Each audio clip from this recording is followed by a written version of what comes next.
right, once again, we are back with the Pitboss Review number 13. This is Pat Pitboss, the antisocial meme lord, podcaster, surfer of the age of quarrel. This is the guy with all of the critical takes documenting the downfall of Western civilization as I see it. Or even then, like I'm trying to have these conversations on a regular basis with my loved ones, with my peers, with, hey, even the people that disagree with me.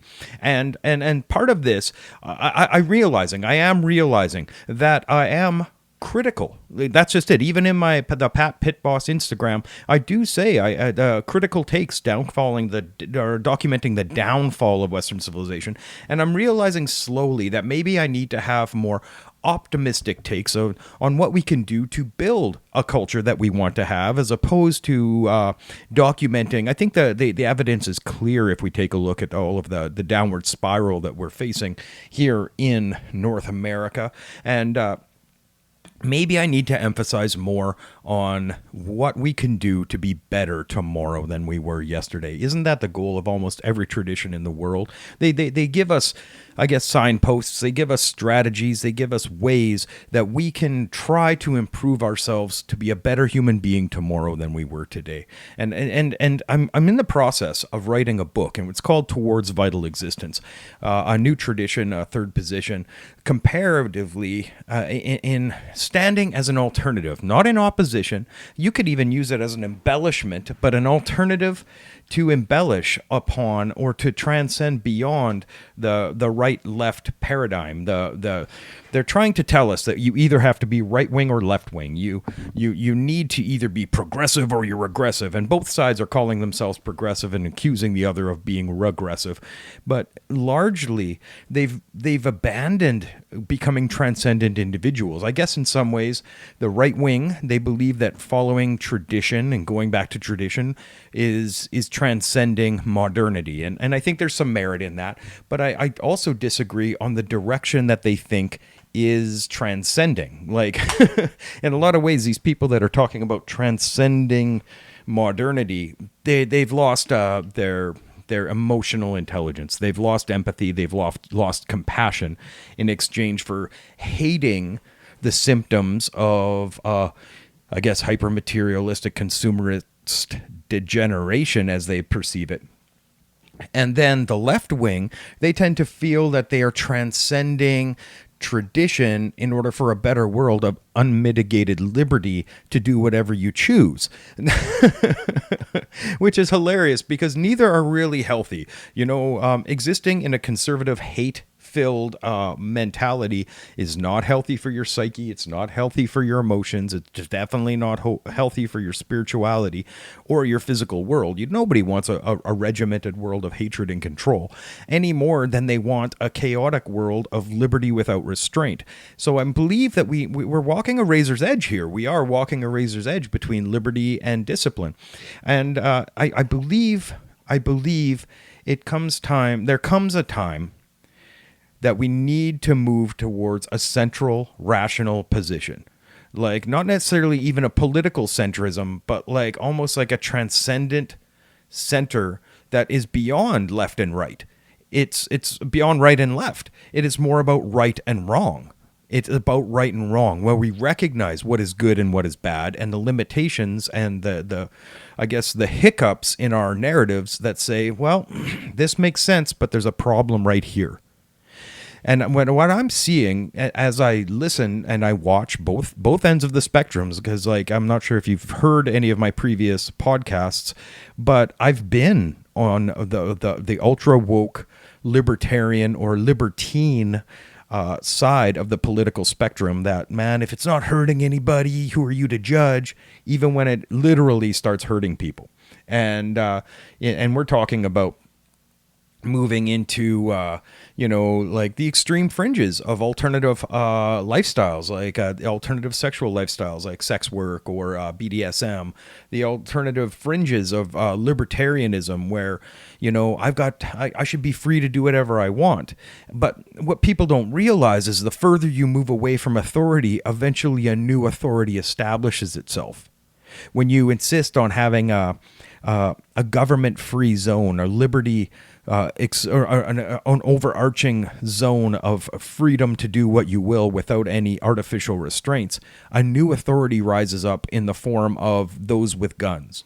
Those with violence, those that are adept at violence, will soon establish themselves as the new warlords on the credo that I'm strong enough to make you do what I want and nobody can stop me. We see this in the temporary autonomous zones that they established, I believe in Seattle or maybe Portland. I'm not sure exactly where the Chaz zones were. Very, very quickly, gang members established themselves as the new police force. But they said they didn't want police. We're supposed to rise to our higher, noblest nature. Well, suddenly, those guys with guns that are adept at violence, that aren't going to be able to be stopped by moral people with violence, they create the new police force, and you are now going to bend to the will with the people that are adept at violence. This is the sad but true fact of once you've established liberty without restraint, those with strength will dominate those without strength. So I believe in mankind's noblest nature. I do, and I want a better world for all of us. What we tend to forget, though, is over, the last 12,000 years, we've established a lot of systems that give us guideposts. And it doesn't matter what culture you're from, we've established a lot of systems which give us guideposts on how to act morally and how to act with the most positive consequences of our actions, with the least negative consequences of our actions. And it doesn't matter if you're Hindu, Buddhist, Muslim, Jewish, Christian. These traditions are there for a reason. They have guided human morality for a very long time. And the new libertine, liberal, blue-haired communists and the blue-haired intellectuals coming out of academia, they want to tell us, no, our human nature is our highest guide. We've done away with transcendental mythology, metaphysical mythology. There is no God. We've evolved past God, and our human nature is our highest goal. It gives us our moral direction. Humanism gives us our moral direction. And then we can take a look at where our humanism has got us, where we have chest-feeding people and human trafficking is ignored, and the narcissists among us can start swaying the direction of 1,000. The 3 in 1,000 tell the 1,000 that they need to accommodate that 3. And we've successfully done away with tradition, and we've divided ourselves according to our special interests and our direction of, our parallel societies living amongst the greater society. And we've done away with our cohesive transcendental goals to be better tomorrow than we were yesterday. And we say, I want to do whatever feels good. I want to do whatever I like. I want to, satisfy my sensual pleasures, my materialism. I want to get laid. I have a right to stick my dick into whoever I want. I've got a right to, ignore my children because they're a hindrance to what I would rather do. I'm going to be a wine mom. I'm going to, I'm really going to dive into materials consumerism and self-oriented ego aggrandizement. And I'm going to do away with self-sacrifice for the greater good. Well, that's really strange because, when you're allowed to identify as whatever you want and let culture be damned, let the culture that I'm living in be damned, well, then everybody can identify as whatever they want.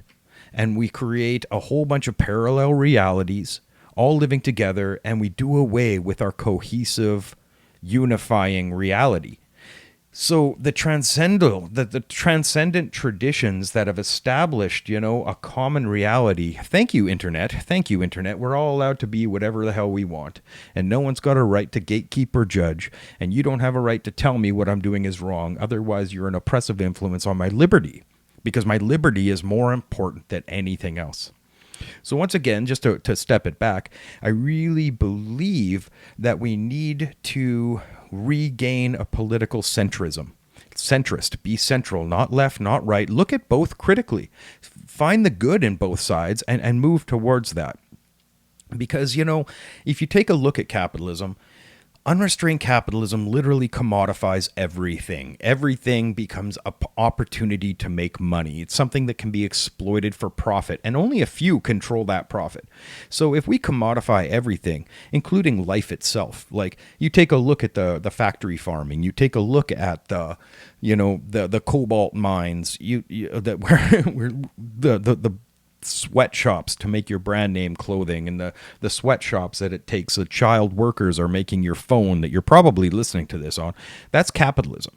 There's no escaping capitalism when you live in a consumerist society. So I don't really listen to any blue-haired, I guess, intellectual left that don't have a single callus on their hand because they've abandoned the working class. Let me repeat that just for those idiots in the back that don't want to hear me. I don't care about your opinion if you consider yourself left-wing and you don't have a callus on your hand, because you are not a worker and you've abandoned the working class. It is what it is. When this system that you want, this liberty you want, causes this entire culture to fall apart, you will be clamoring for somebody who can build you shelter and will be able to provide you food. Because your gardening idealism is only going to pan out in 6 months when you are able to harvest those vegetables that grow, but that you've abandoned the hunters and the builders that can get you meat on the table today. Now, at the same time, yeah, capitalism, it commodifies everything, it exploits everything, but the collectivist communism, it abandons our heroic nature for achievement. It levels society and erases the transcendent values of human achievement. It does away with the individual accomplishment in exchange for leveled collectivism. And so where is the merit in human achievement? Where's the merit in self-work? Where's the merit in work? This is the most profoundly illogical thing ever when you really, really want to take a look at it. It's like pretending that like the dust mite and the tiger are the same. There are hierarchies. Hierarchies are quite real. And yes, and I understand that by virtue of hierarchy, there is some, I guess, oppression of those that cannot achieve what the herd can achieve. But that's reality, man. That's reality. I'm sorry that reality offends your sensibilities. That doesn't mean that reality isn't valid or reality isn't real. And you're not allowed to pretend that your subjective experience supersedes objective reality. So your individual identity isn't more important than the collective good. And that's the movement that I see us going in. And that's why I'm very critical of, I guess, the emerging radical left and the things that we should probably file in things that don't exist are being accepted as being reality.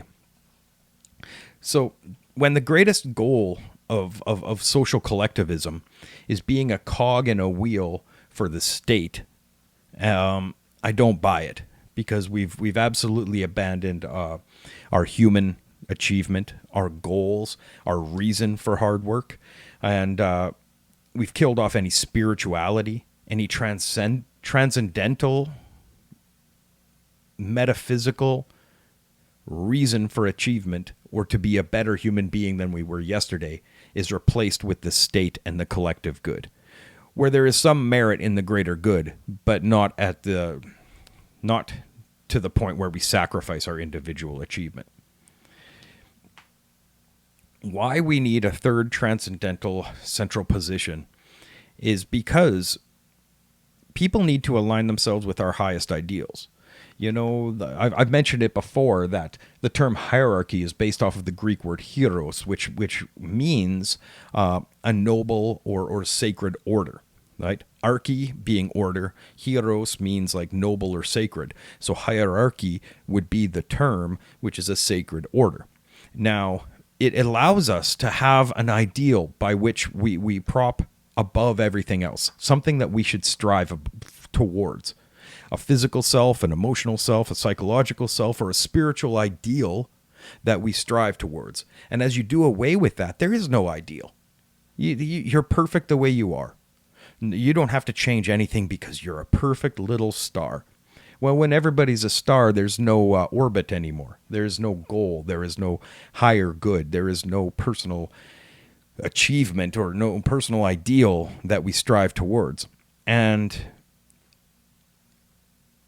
in a situation like that, when everybody is an autonomous little unit of individual liberty, there is no cohesive community. And without a cohesive community, you become the most vulnerable herd ever imagined to be picked off by, I guess, larger players, larger, predators, right? On a biological, natural level, we can look at ourselves as a herd, and who we pander to as a herd may hinder us, may make us ill, may make us vulnerable. So the individual then, the individual self-work, the individual holistic individual becomes a microcosm of a community. And that community is a microcosm of a nation, and vice versa. The nation becomes the macrocosm of individual communities, and those individual communities are a macrocosm of a family unit, and that family unit is a macrocosm of the individual. So what we would want then is an individual, a community, a family, and a nation built on health and fitness and vitality and consciousness, wouldn't we? Or would we want something built on disease and laziness and degeneration and ignorance? This is the spectrum, people. This is what I'm talking about. This is the spectrum between an ideal and chaos. So when you get away with a hierarchy, when you say like hierarchies are not valid, you don't care if you have health or disease, fitness or laziness, vitality or degeneration, consciousness or ignorance, because to you it's all the same. Now if you propose that a individual, a family, a community, a nation should be healthy, and it should be fit, and it should be vital, and it should be aware and conscious, nowadays you're considered a radical. You're considered an extremist because they put it in a framework where if you're not left-wing collectivist, you're obviously a right-wing, individualist. If you aren't a communist, you have to be a capitalist. But what I'm proposing here is transcending both towards an ideal. And everybody, you take what works from both sides and you do away with what is flawed in both sides. So tell me straight up, what would you consider when you think about these terms? When you think, okay, so you've got what is superficial and what is vital, right? And again, I don't want to repeat myself, but let's say for the individual, what is superficial and what is vital? The Merriam-Webster dictionary defines vitality as meaning like lively and animated and enduring. It distinguishes what is living from dead, the capacity to live and develop. And vitality also could mean the physical or mental vigor, especially when highly developed. That is a definition of vitality. In contrast, the term superficial, it relates to or located near the surface. It is not penetrating any deeper. It's a very surface level, it concerns the surface level. It is it is the obvious and apparent and shallow, versus, the hidden and the deep. It doesn't present an appearance of substance or significance. It's the opposite of substance or significance, superficiality. And so I think it is pretty safe to say that we are living in a popular culture, at least. If you take a look at popular music and mainstream music and mainstream media, we're living in a very superficial time removed from vitality. You take a look at the Marvel franchises. What do they really teach us? A very superficial version of heroism. Very superficial version of right and wrong. But there's lots of car chases, there's lots of big booms, there's explosions, there's lots of flashy colors, and it has blinded us to the actual vitality that we should be working towards. Our noble aspects are being programmed away in replaced with superficial entertainment, superficial goals, right? So we have to ask, how did we lose our vital existence? When did we move away from accomplishments that secured our physiological needs and our love and belonging and our societal place towards, consumerism, right? And I believe that as we've become rootless and separated from our traditions, we've lost our connection to the source of our being, the reason that we exist. And what is that? What is that? What is the reason that we exist? Again, our life, our family, our safety, our security, our love, and our belonging. All of those have been abandoned or replaced by consumerism and advertising and public relations for profit. Right? We've been sold.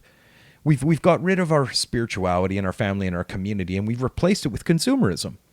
Been replaced with it's been replaced with technological luxury. And we've been told that our property can replace who you actually are. What you own becomes more important than what you say or who you are. A person's worth has been replaced by their economic value, what they drive, where they live. Do you own or do you rent? All of these things. And our goal to consume and our goal to achieve materially has been replaced or has replaced our goal to achieve emotionally, intellectually, spiritually. So we're living in a very, I guess, hobbled value system, right? Your belief system, your value structure, and your connection to your family and your land no longer mean anything, because you're supposed to physically achieve your modern technological wonderland. You have to have all the toys. You have to have all the tools. You have to have not even tools anymore, because they don't expect you to work with your hands. You have to have the toys. You have to have the watch that tells you how many steps you've taken today, as opposed to just doing your thing. You need to be monitored. You need to be, you need to be plugged in to the system. Hell, even listening to this podcast, you're probably quite plugged into the system. And this attitude, it grows even easier as our technology encourages us to separate further and further from community, from family, from our holistic self.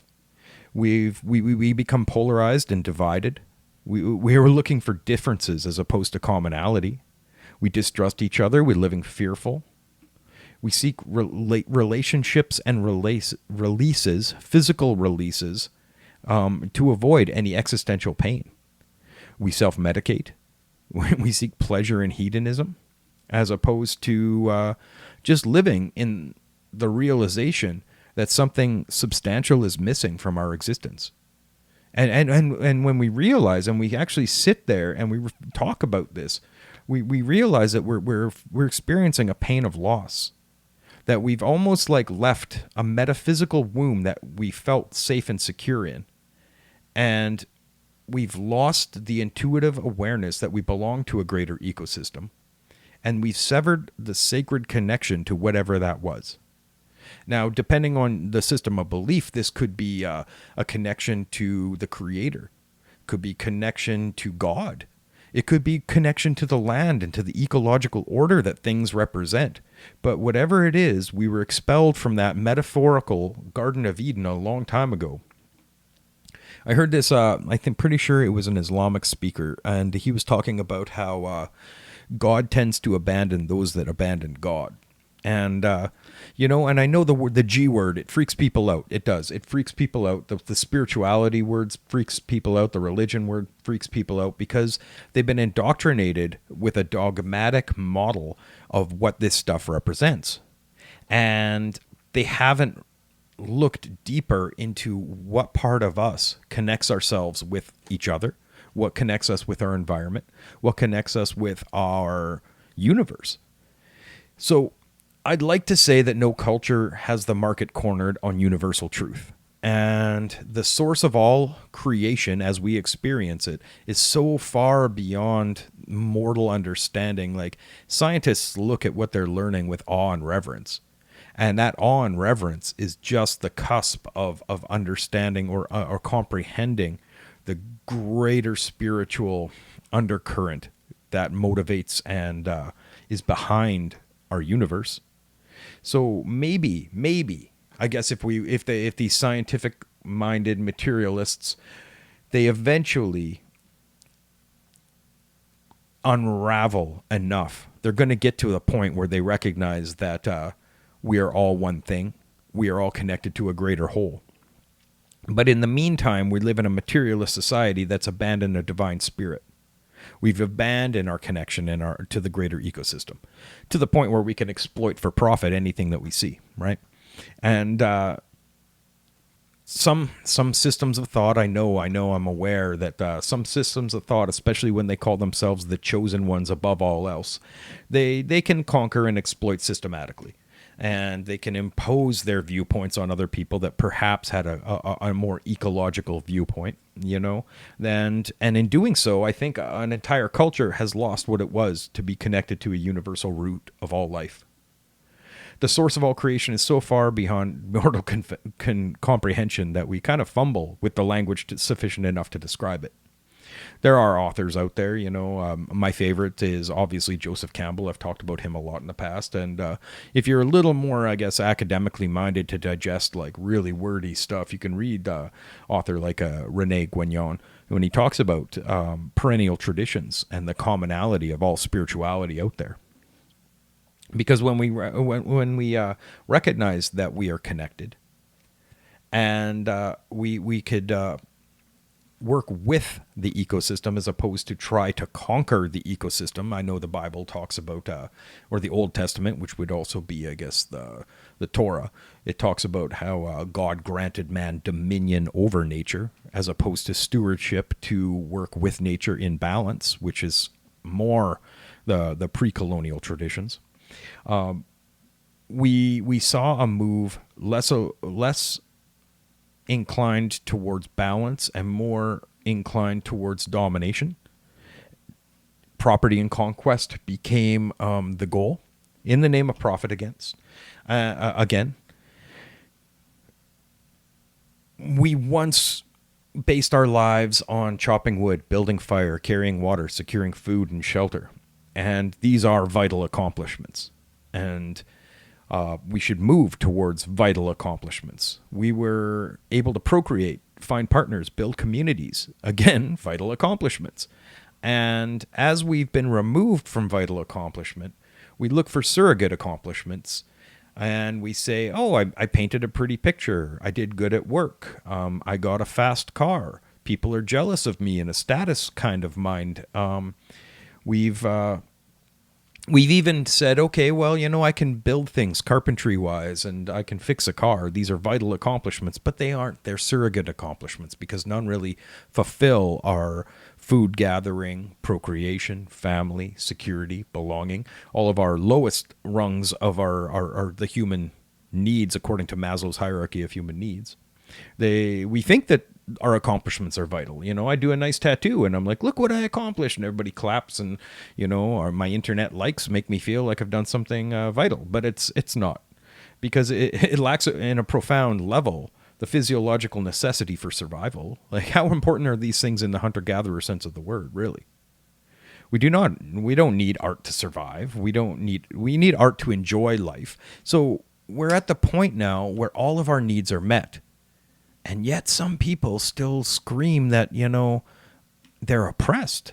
I don't understand how you're oppressed when you've got hot running water, you've got food, you've got, shelter, you have all of your needs met, but it's just not good enough. You want more luxury, you want more ease. So I think that's that cycle where some hard men created some good times. And those good times after a while created profoundly weak men. And then those profoundly weak men are going to create some really hard times, which will necessitate hard men again. Now, where do we sit on that? Because we've replaced vital accomplishment with surrogate accomplishment. And again, all the people screaming for collectivism have never lifted a hammer, climbed a ladder. They've never, they can't carry weight. They can't carry their fellow man on their shoulders up a set of stairs. So don't tell me what we need to do collectively when you can't do it individually. So when a person recognizes that his or her survival depends on air, trees, water, and animals, he or she will defend that air, tree, water, and animals with their life. I just had this conversation at the gym today. And when a person thinks that the system provides them with their sustenance, with their physiological necessities, they want to defend the system with their lives, or they want to improve the system.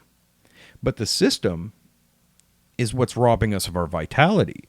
It's separating us. It's creating parallel societies. It's a special interest supersedes the greater good.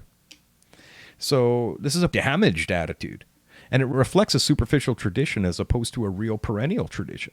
So what I'm suggesting is, towards vital accomplishment, we reestablish a post-colonial tradition, a third position beyond left and right, where we actually have to work on ourselves. We work on our families, we work on our communities, and we work on our nation, but we recognize the greater good and that comes from self-sacrifice, as opposed to the greater self that comes from the sacrifice of good, which is largely made popular by the attitude of fuck everybody else to get ahead. I don't think it's a mistake or a coincidence that the psychological profile of the most successful corporate CEOs matches those of the sociopath.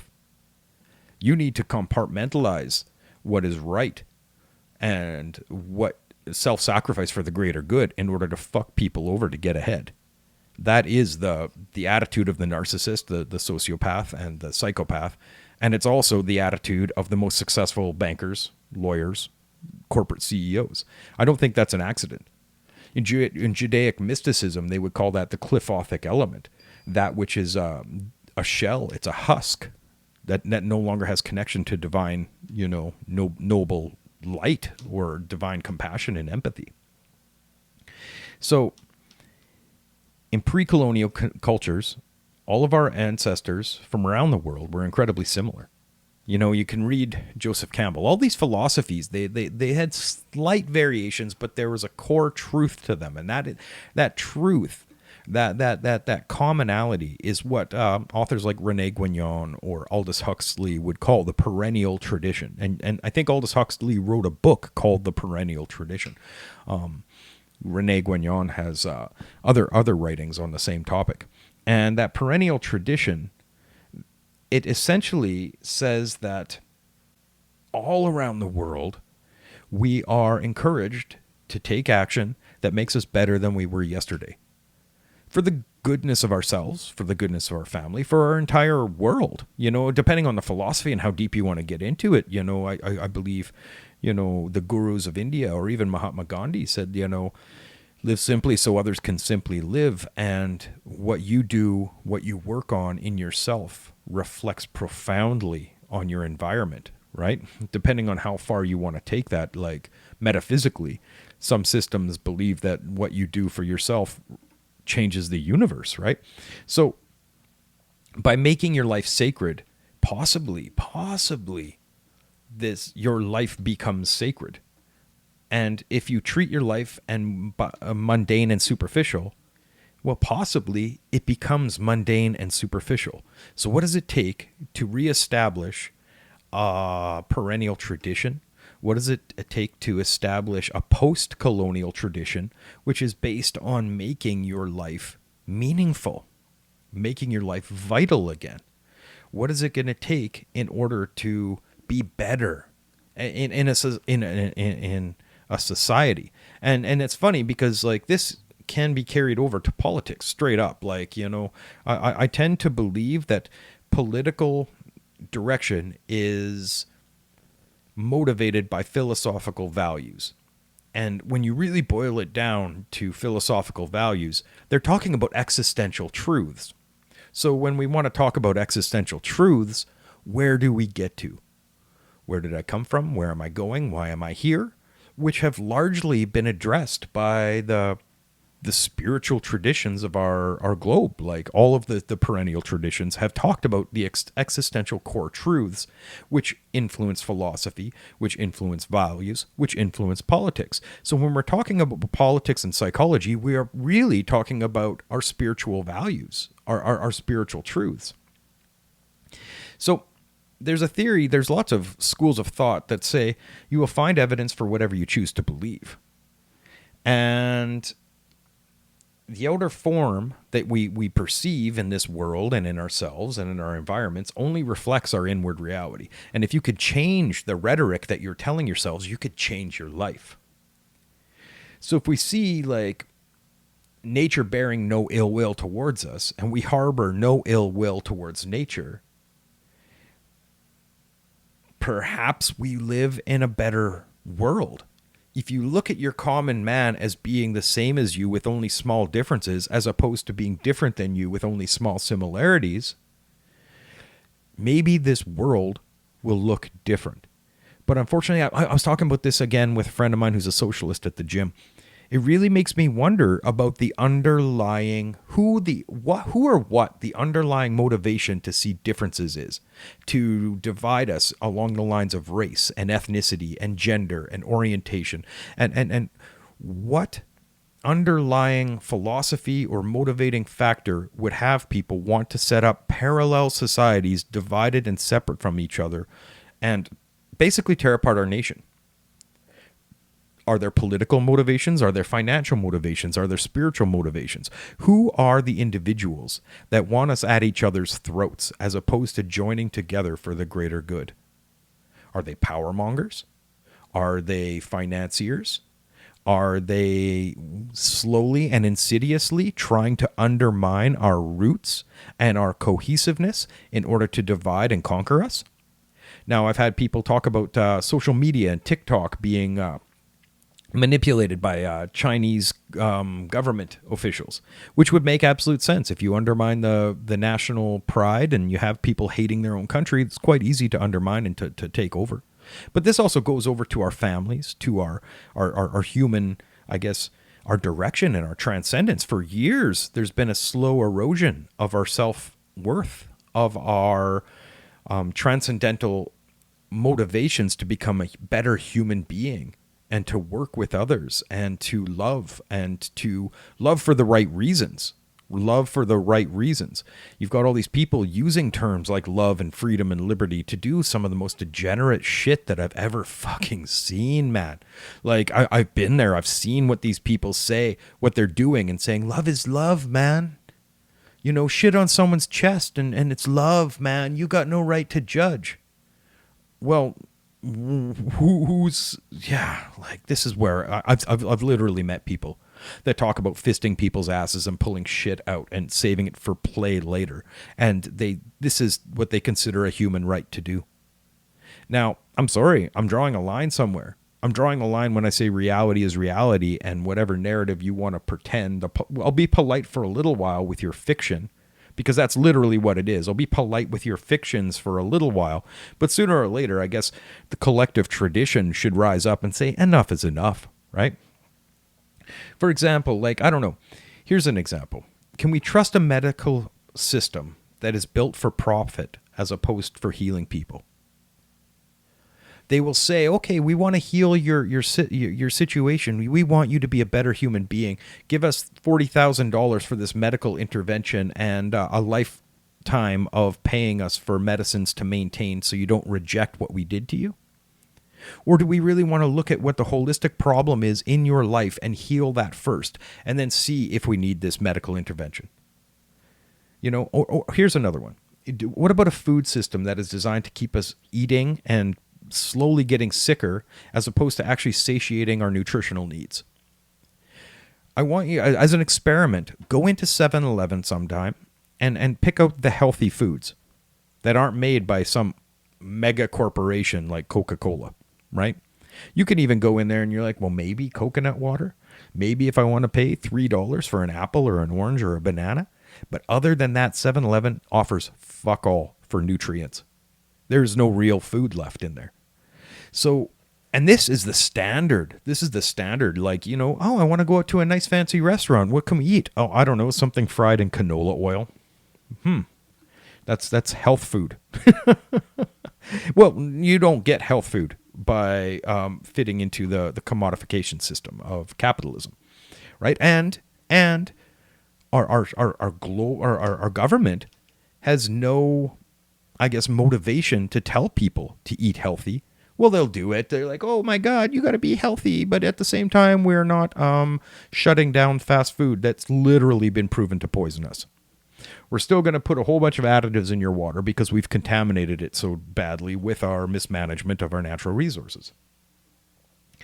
So all of these systems, superficial as they are 100% profit driven, right?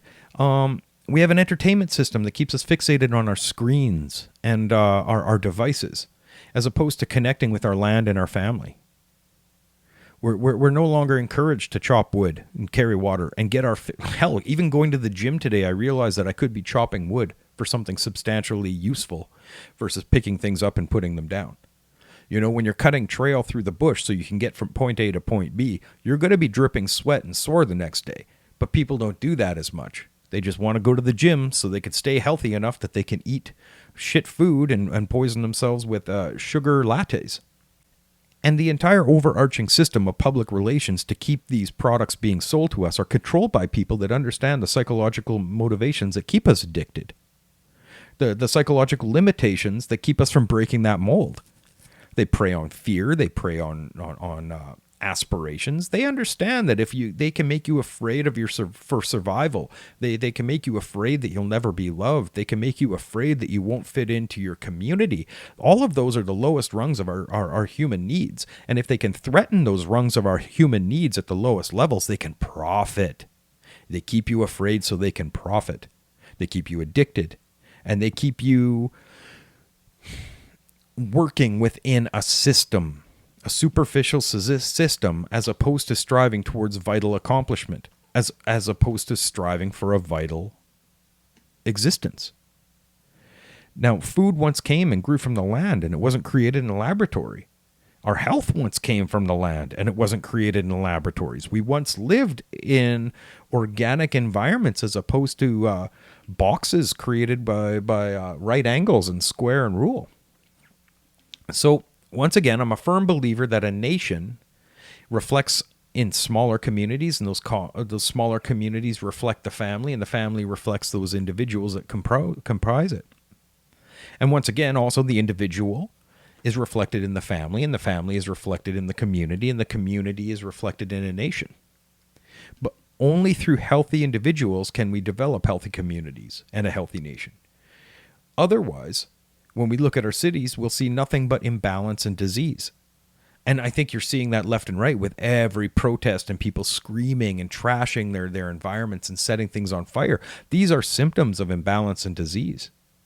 When we look at popular culture and popular, entertainments, we see addiction and hedonism being propagated. Public relations. Public relations was invented by a guy by the name of Edward Bernays, and it was rebranded from a term we're pretty familiar with, which is propaganda. And anybody who wants to step away from these systems, they're considered extremists. If you look past the veil, like you're considered an extremist for not wanting to partake. So, me personally, I think I'm like 18 years vegetarian. I tried 4 years veganism. I'm back to vegetarian again. Nothing showed me how much our system is rooted in exploitation and corruption as trying to step away from being involved in animal products. You don't want to eat any cream, any dairy, any, cheeses, any meat. You're going to see how much that's just shoved in everything. And that's the result of exploitation on a profound level. Like they're robbing lives from sentient beings that suffer in order for our selfish want. We don't even need it to survive, but we're really participating in that. So our worst values are being encouraged. Factory farming, monocropping, animal agriculture, the supply chains in order to create a global market for our food that could be done within our own communities. We could have gardens and not lawns. Our farmers could be growing food for us on their land as opposed to crops that need to be sold to a global market. We could decentralize all of this.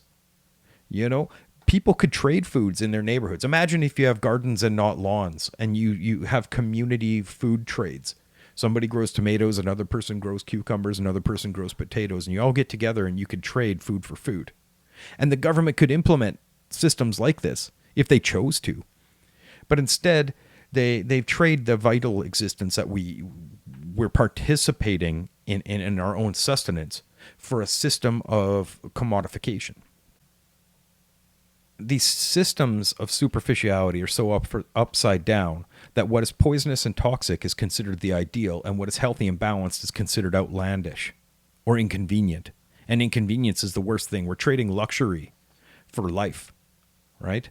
Bombarded by toxic influences from popular culture, when music, our television, our movies, the worst values of pleasure-seeking selfishness splashed again and again and again through social media into our youth, into ourselves. Our duty and responsibility for the greater good have been systematically rebranded as outdated or unpopular. It's unpopular to raise your children. It's unpopular to want children. You should just go be a wine individual and travel around the world fucking everybody you want. You know, be a passport bro. Nobody is encouraged. I don't see it. I don't see it in any culture to stick around and to raise children and to have family values. What I'm seeing is a move away from even gender. It's ridiculous. Duty and responsibility to the greater good has been replaced by the toxic influences. You know, and you know what? It's this is funny because toxic influences in many different religions and philosophies have different names. But these toxic influences are growing more and more influential into the public by the day. So what names would toxic influences be called in Christianity? What would they be called in Islam? What would they be called in Buddhism? You know? They have specific names for the overarching principles of toxicity that creep into your life. A friend of mine, he may even listen to this, his name's Gene, Christian guy. He once told me about in the Christian community how they talk about oiling your windows and doors. And I think once upon a time that was a term to stop the cold draft from coming in and keeping your home warm. But Christians had adopted it from keeping, let's just say, toxic influences from sneaking into the home and hearth, right? And these toxic influences are holding a tighter grip on younger people more and more. When we see swarms of youth jumping on people for entertainment and beating them up and burning buildings and burning cars and trashing and rioting. Hell, my family recently just watched a guy get stabbed in the face at Midtown Plaza here in Saskatoon. What was it over? We don't even know. Two guys started arguing. One guy starts getting beaten. Next thing you know, boom, he gets stabbed in the face by somebody who jumps in. There was like 4 on 1. So where does all this come from? Where does all this come from? Especially if you want to talk about, pre-colonial tradition. Well, even colonial tradition, if you get into the esoteric kind of stuff like the Kabbalah or the Kabbalists, because I guess if you want to study Kabbalah, it is common there's Christian Kabbalah, there's Judaic Kabbalah, there's also Islamic Kabbalah. So all of these guys, they talk about what the ego is. It's really big in Buddhism and Hinduism too, that in psychological terms, the ego is a projection of the self, right? The ego is what you think of when you say, this is good, this is bad, this is who I am, this isn't me. And that ego, it gets bigger with the more trauma that you face in your life. Your ego grows stronger. And as you heal, your ego grows smaller. But the ego essentially acts as a filter, right? Between the consciousness, your awareness of what's going inside, and the external world. It's like a filter through everything that comes into you. It gets filtered so you can recognize what is what. This is safe, this is dangerous, and it helps us navigate our environment. It tells us what is good, what is bad, what is self, and what is other. And the smaller your ego gets, the more you can relate with your fellow man, the more you can relate with your environments as just being, we're all one thing, right? But we do need the ego because it creates a sense of self, right? But a twisted and imbalanced ego can lead us to some twisted and imbalanced choices. And an ego becomes twisted and imbalanced the more trauma that it's subjected to.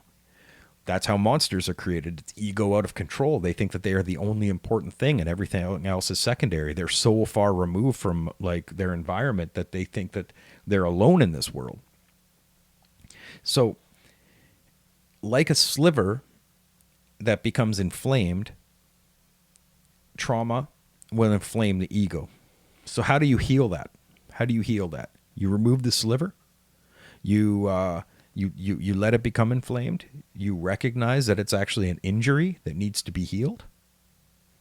So, I don't know. I run Dragon Slayer Recovery, and that's a metaphor. The Dragon Slayer. It's one of the world's oldest myths. It's one of those perennial traditions from around the world. Almost every culture in the world has a dragon versus hero myth. And the metaphor is quite clear. You've got toxicity versus nobility, your noble impulse trying to conquer the toxic impulse. And they've got it in Nordic tradition, they've got it in Vedic tradition, they've got it in indigenous North American tradition. And in Hindu tradition, it's funny, that's the Vajra, the lightning weapon, because in almost all these traditions, the gods or the hero uses a lightning weapon against the dragon, right? So when you step into discomfort, you find your ego. And as you starve your ego, you'll find your dragon. And as you starve your dragons, you find truth. And as you find your truth, you enter into real peace, into self-awareness. So that pathway to peace is a step into discomfort. The pathway to peace is found by stepping into discomfort. You starve your ego from what it would rather be doing. And in almost every society, almost every perennial tradition, self-sacrifice for the greater good is a noble virtue. The Buddha renounced his princehood. Christ died for our sins. The opposite of that value system, though, the opposite value system of self-sacrifice would be good sacrificed for the greater self. And the sociopath, narcissistic path is what we see when we look at the glamorized influencers of social media, the glamorized influencers of popular media, of television, of music, of movies. These are all like successful corporate models of selfishness uber alles over all else. You know, as long as you make money, you can write off anybody else in the world. As long as you're rich, nobody else is important. And all the bankers and the lawyers and the accountants and corrupt shareholders and politicians, they all know it, they all play the game, and they all excel at it. So why are we holding these people to a higher status than us when they are literally the new priests of an inverted order? You know, the average working person, the average Joe can lose their house. They can lose their livelihood. As long as these people get a bonus, these shareholders get a bonus at the end of the year. COVID. Businesses got shut down left and right. People lost their homes. People lost their livelihoods. At any given time, the bankers could have said, well, you know what? For the greater good, we're just not going to collect mortgages for a little while. And landlords don't have to, rake their tenants over the coals, and the average homeowner can actually just get by for these 2 years. Banks could have said that. They didn't. And it's not like they're going to go broke. It's not like they're going to go broke because banks kept doing business as usual. I guess they were a necessary occupation we couldn't shut down. And the governments won't step in because the banks own the governments. So these people have no qualms about poisoning you for profit, exploiting you from profit, selling you a temporary medicine to alleviate the pain. They can sell you profitable lifestyle choices that necessitate you needing to stay in a cycle of injury, medication, injury, medication, injury, medication, without ever really giving you a cure. Because there's no money in cures, there's only money in the medicine. And if we take a step out of these systems back towards traditional lifestyles, they provided us guidelines and exercise and food and emotional regulation and intellectual self-care. And they gave us all of the tools we needed that the system has replaced. The system says you need us because we give you all of your care and all your regulation and all of your exercise and your food. And we give you food, but we don't give you nutrients. We give you all of your intellectual care, but we don't really give you any balance or real health. So we give you a superficial tradition of modernity, as opposed to, a vital tradition of perennial culture, right? They've replaced vital existence with products to buy. And products to buy is the commodification of life. It's all based off of the money. So they sell you whatever feels good until it injures you, and they sell you medicine to alleviate the injury. They ignore the fact that what feels good is often really bad for you, and what is really bad for you, or what actually feels bad for you, is often good for you.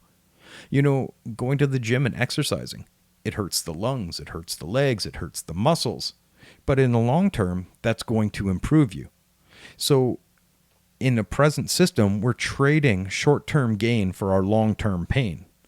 As opposed to, even in recovery, we use this term all the time, short-term pain often offers long-term gain. And so there's a movement in this society that I don't think anything that I'm saying is out of line. But there's a movement right now to turn all of this political, right? And those individuals that want to opt out of these systems of oppression and exploitation are considered extremists. If you say, man, you know what, the cities are corroding, I don't want to be involved in your superficial degradation or degeneration of urban environments, and I want to move out to the farm, and I want to just grow food, eat or drink clean water, provide for my family, and I just don't want to be involved in your system. You're considered an extremist. Hell, even me talking about this is extremism. Watch out. That's what they'll tell you. Moving towards a real vital existence, it's beyond left or right. It's not capitalism. It's not communism. It's about right and wrong. It's recognizing and having the wisdom of discernment to say this is good and this is bad, and I don't want to participate in the bad anymore. And there are perennial traditions, and they do present hierarchies of values. Oh my God, hierarchies. You must be a total right-wing radical. Well, no. And no more than your great-grandfathers were, great-grandmothers were. Almost every perennial tradition has a ladder transcending materialism towards a noble virtue, right? And they recognize that falling deep into materialism also led towards addiction, and it led towards behaviors that are actually destructive and chaotic. So you're moving away from a righteous order, a noble order, which is the definition, the etymology of hierarchy, towards chaos, right? And we can witness this. We can take a look. You apply this. You got materialism as the baseline. Physicality as a baseline. And you got noble behavior, that which sacrifices themselves. Let's say doctors that go to Africa to help people be well. And then you've got the opposite, the people that are exploiting Africa for profit, right? For financial gain. Now, we can witness at a given time, according to people's inclinations, whether they choose to rise or fall on a moral ladder. Right? The left says this left and right, or the left says this all over the place where, what you're doing is immoral. Okay, because you recognize a value system, a hierarchy of values. Is it extreme not wanting to wallow in the gutter and to wash yourself and strive to become better than you were yesterday? Physically, emotionally, psychologically, spiritually? Is that extremism? Not wanting to participate in a society that's going down the gutter? Or maybe separate yourself if that's the only way to do it. So there's a term, it's called holistic, right? With the H, not the W.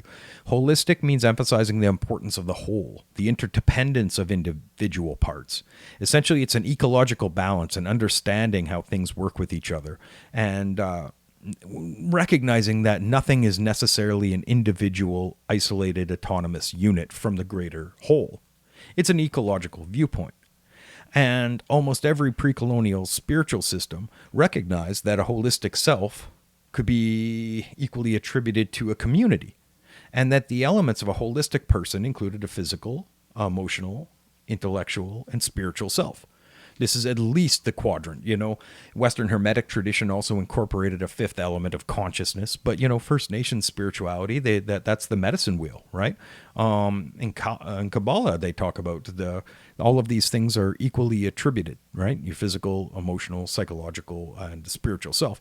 In the traditional Vedic systems, the chakra systems, this is the evolution of the individual that moves up a hierarchy through individual physical reality to the heart, the emotionality, to the mind, to the intellectuality, to the spiritual ecological awareness, right? So when there's an injury in one area, it may affect all other areas. So I guess if you've got an imbalance in your emotionality, it might affect your intellectuality, or it might affect your physical reality. And a system that removes the holistic awareness and replaces it with an exclusive physical reality is going to be profoundly damaged. It's insane. Like, it's going to be profoundly toxic, right? So wouldn't our goal be, if we don't want to be toxic and injured and diseased, right?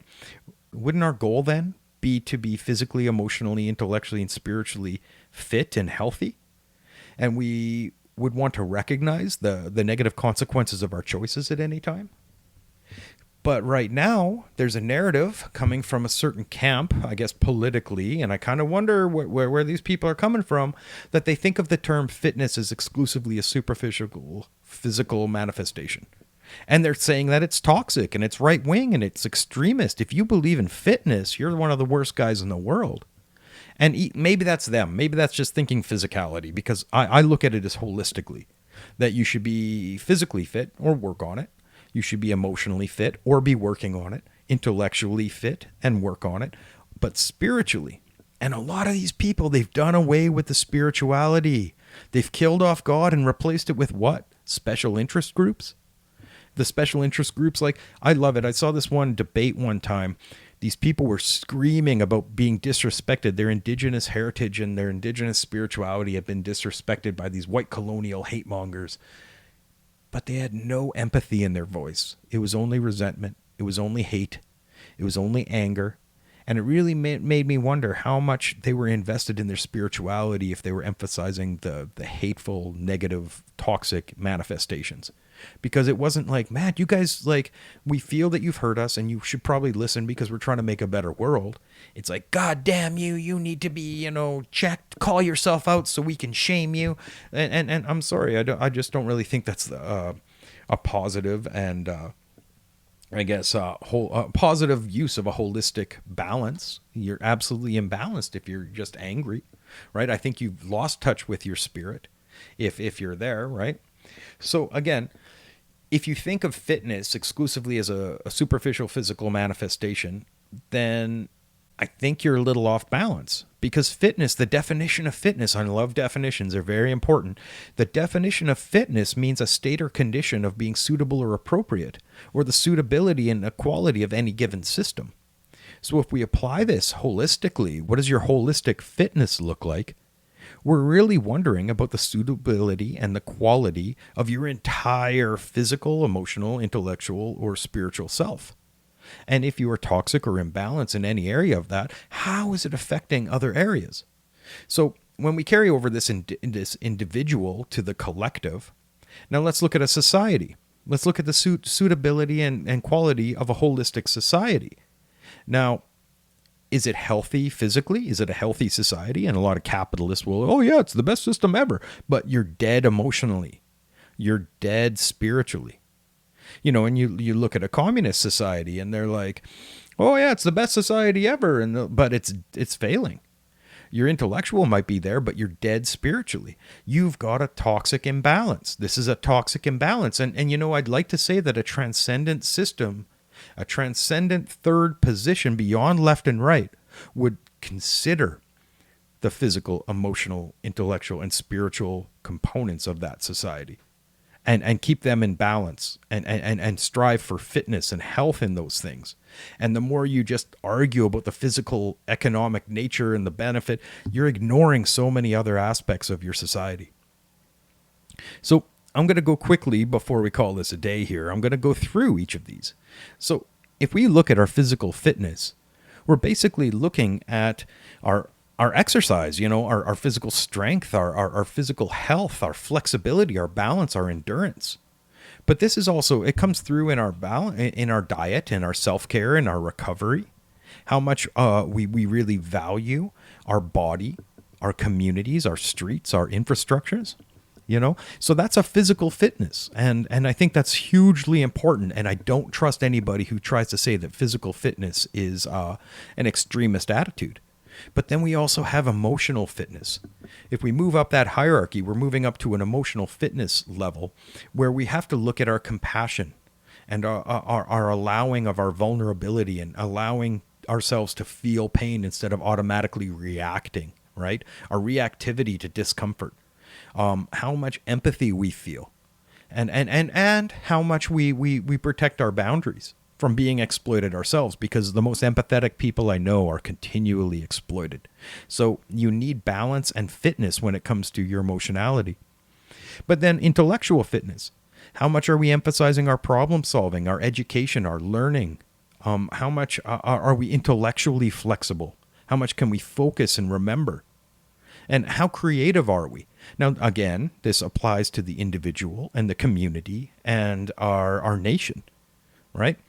But the last element that almost both capitalism and communism, or both the capitalists and the socialists, have ignored is the spiritual fitness of the individual and of the nation. How much discipline, gratitude, and intention do we have? How much do we trust our intuition and accept synchronicity? How much have we been able to move out of the limited box of like dogmatic religion into the greater box of spirituality, into the even greater box of aware consciousness and the ecological order of things? Because we've done away with our ecology, and we've replaced it with profit. Like on a physical level, physical ecology, if you can exploit your environment for profit, you really don't care about the air, the trees, the water, and the animals anymore.